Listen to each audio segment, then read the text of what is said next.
Hello and good evening. You're watching AWANI Tonight with me, Hafiz Marzukhi. Pemodalan Nasional Berhad has declared an income distribution of 5.75 sen per unit for ASB.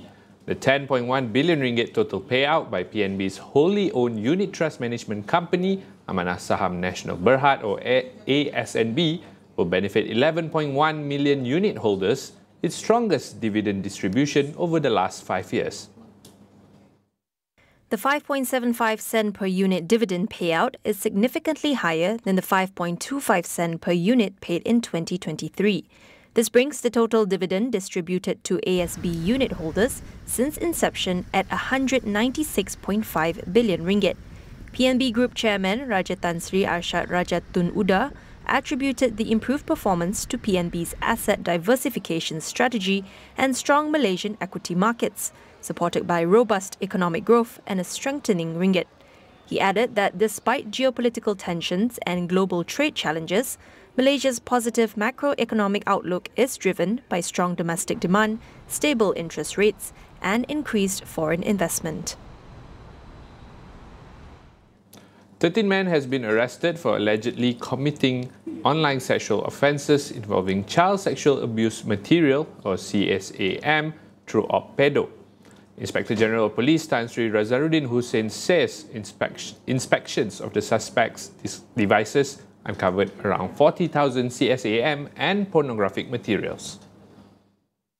Razaruddin said the police also seized 7 sets of computers, 11 mobile phones, 9 routers, 7 modems and a laptop, DVD and hard disk each. Suspects range between 20 and 74 years old, holding various job positions, including an account manager, graphic designer, e-hailing driver, while some were unemployed. The joint operation with the Malaysian Communications and Multimedia Commission, or MCMC, were conducted in 6 states, namely Selangor, Kuala Lumpur, Penang, Perak, Johor and Terengganu.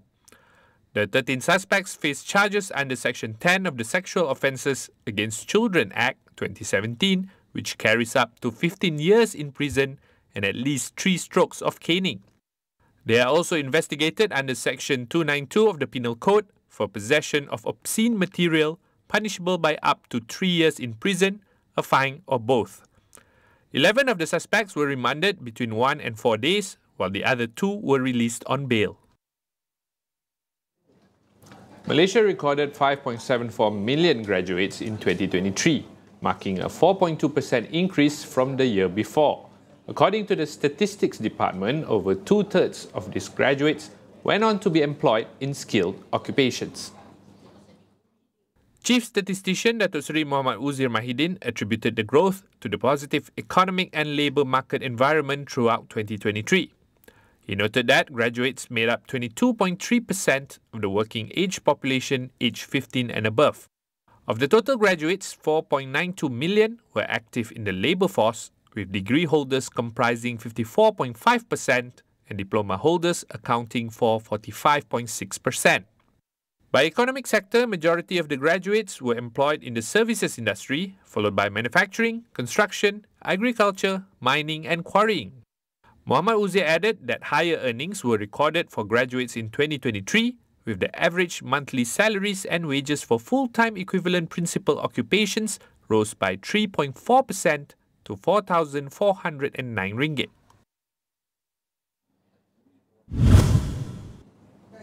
Bank Negara Malaysia recently announced several measures to address medical insurance premium hike for policyholders. Among them is an investment into implementing a diagnosis-related groups or DRG payment model for private hospitals. Professor Dr. Sharifah Izzat Wan Putih from UKM shares her insight on this initiative and suggests more ways to address the rising healthcare costs. So if we have a DRG system in place, it is likely that patients or populations are able to access both private but also public healthcare system, and the so-called rate will be standardized. So in a way, less patients will be using their own either voluntary health insurance, but also they are able to gather access or look at access in healthcare from the public and also private system. So this is good in the end. So we will see that the DRG might be one of the method to control increment in healthcare costs. Look at the long run for the country. Besides all the measures that has been mentioned by BNM is on the healthcare itself. One of the ways is actually to empower the so-called the primary care. So the primary care are a major force in our healthcare system. And when we say primary care, this would include things like the private general practitioners, but also the clinic kesihatan, which are available already in the healthcare in Malaysia. So these are very important because the primary care, especially from the private as well, they are, in abundance, and we sort of forget them or do not utilize them fully. So working together with them through some sort of national health insurance and also payment mechanisms to the GPs or the primary care, this will be very good because they are able to keep down cost, but also prevent patients from getting complications. Dr. Sharifah also emphasized the need to ensure healthcare can be accessible and affordable for all segments of the population. Reducing your medical premiums and so forth, these are only for certain groups of population. What about the rest of population that do not have medical insurance in the first place? So these sort of people, basically the population, the government needs to think on a larger scale. So not only looking at how to reduce your premium hikes, but also to make sure that everybody is protected in some sort of a national insurance or some sort of a social insurance where they are able to, access healthcare at a certain point, either to the government or to the private sector. And this is basically paid through some sort of pooling system. The monetary is being pooled by the government, pooled in a certain monetary fund.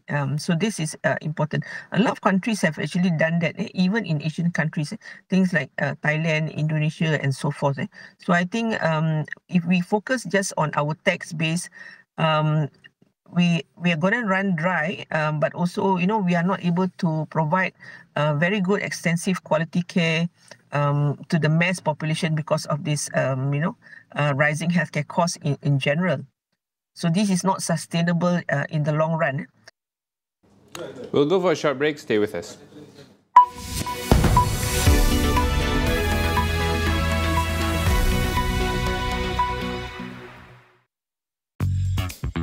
Menggaru kulit kepala disebabkan kelumur, masalahnya lebih mendalam. Gunalah Head & Shoulders menembusi 5 lapisan untuk membasmi kelumur dan kegatalan. Bebas kelumur sehingga 100%. Head & Shoulders diuji secara dermatologi. Di mana jua dengan keluarga lagi bahagia. Momen dikongsi jadi lebih bermakna. Walau jauh di mata, tetap dekat di hati. Keluarga harmoni bila semuanya dikongsi. Bila keluarga di sisi, detik jadi istimewa. Kongsikan segalanya dengan family. Kongsi 1000 GB data 5G dan perantauan global percuma. 4 talian untuk family. Rambut gugur lagi? Macam mana Gunakan Pantene Baharu dengan provitamin mikro yang meresap dan menguatkan rambut dari dalam. Rambut 10 kali lebih kuat terhadap rambut gugur. Pantene Baharu.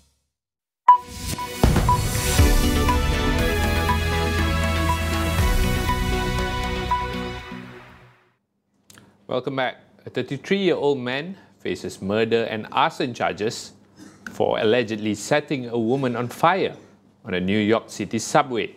Guatemalan citizen Sebastian Zapeta is currently in custody after he was arrested on a subway train on Sunday afternoon with a lighter in his pocket. At 7:30 a.m. Sunday, a man was seen setting a motionless woman's clothes on fire aboard a stationary train at Brooklyn's Coney Island Stillwell Avenue station. Police said there appeared to have been no prior interaction between the assailant and the victim, who has not been identified. The U.S. Department of Homeland Security said the suspect entered the country illegally in 2018, was deported to Guatemala shortly after, and later re-entered unlawfully. Zapeta is due to appear in court to face charges this week. 2 decades after it suffered one of the worst natural disasters in recorded history, Indonesia is developing an offshore tsunami early warning system. The new dynamic system is expected to be implemented within the country in the next 5 years. According to Indonesia's National Disaster Mitigation Agency, the system would make use of GPS to monitor sea level changes in real time.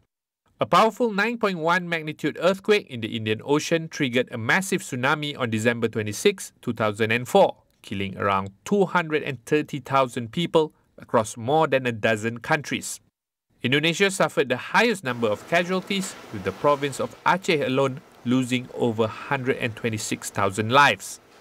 The absences of sirens and effect early warning measures reportedly compounded the disaster's toll. Aceh's quake detection and tsunami warning system has since been upgraded to include sirens loud enough to be heard 100 kilometers away, while schools conduct drills to better prepare for a disaster. South Korea has officially entered the ranks of a super-aged society, with 20% of its population now aged 65 or older.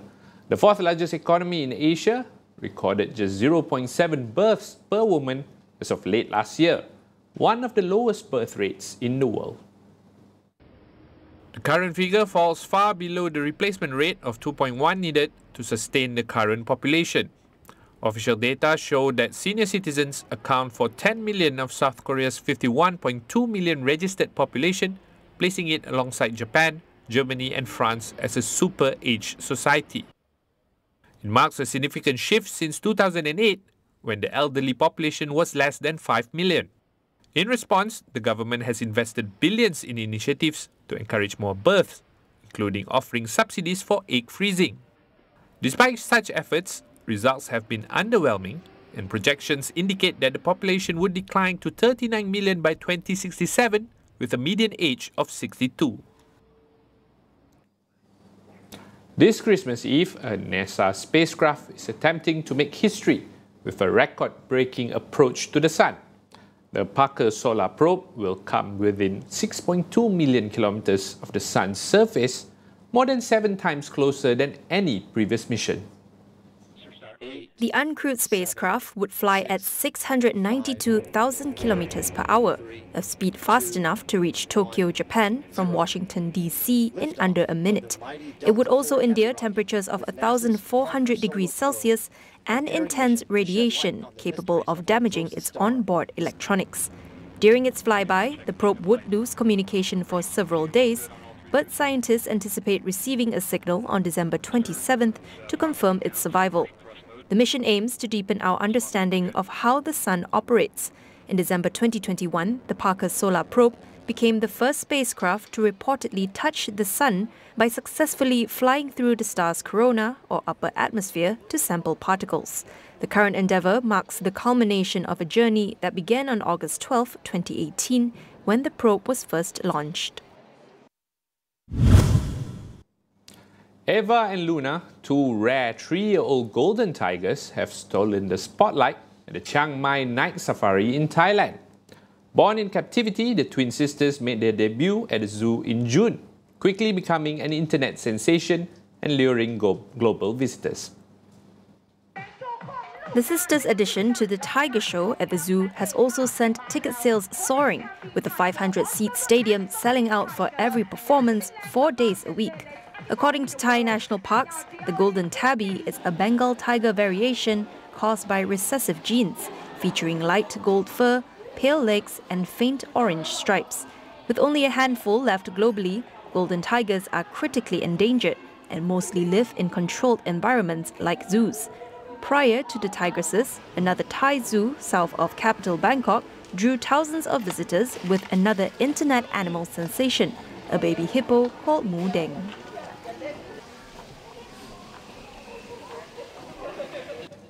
Now that wraps up AWANI Tonight. Check out our web portal, keeping you informed on the critical events shaping our world. All in one place at international.astroawani.com. That's all for now. I'm Hafiz Marzukhi. Thanks for watching and good night.